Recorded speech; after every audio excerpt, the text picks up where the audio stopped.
About 5% of Floridians today don't have either an internet connection at all or don't have an adequate speed. Some of the most gut-wrenching stories to hear are those of students. And when they're done school for the day and the school building's closed and they've got to go to Crystal Burger or the McDonald's, or they've got to go to one of these places to try to access their internet to do their homework, that is not the way the modern education world should be.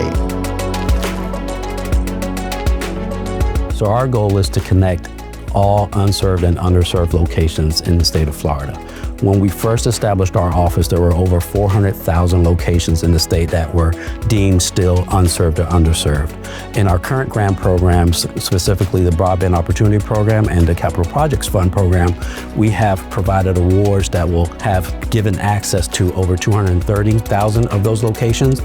We're working alongside our partner MassTech in designing the curriculum that's tailored to meet their workforce demands and creating short-term 4-week programs that lead to a job. And it's really about developing career pathways in broadband, fiber optics, and connectivity throughout the state. We are graduating our first cohort shortly, and we expect to do additional cohorts, and by the end of the year, train at least 100 workers.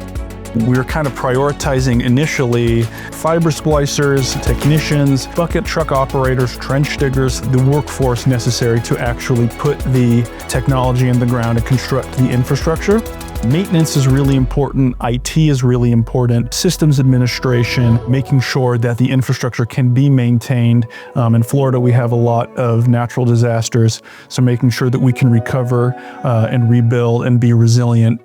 Broadband is also about connecting somebody, a community, a business, a school, for what's coming down the road.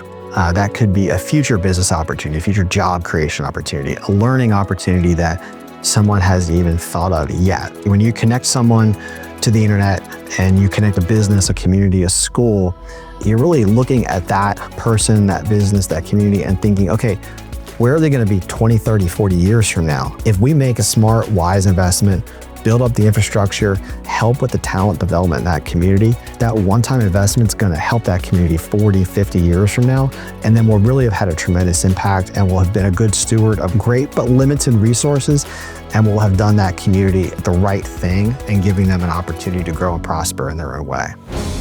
We've heard the success stories of our investments as well as our commitment to the individuals, the communities, but also their understanding of the partnerships that we've grown through the local governments as well as the educational facilities that we're working with and everyone that's involved with the internet service providers in helping our program flourish.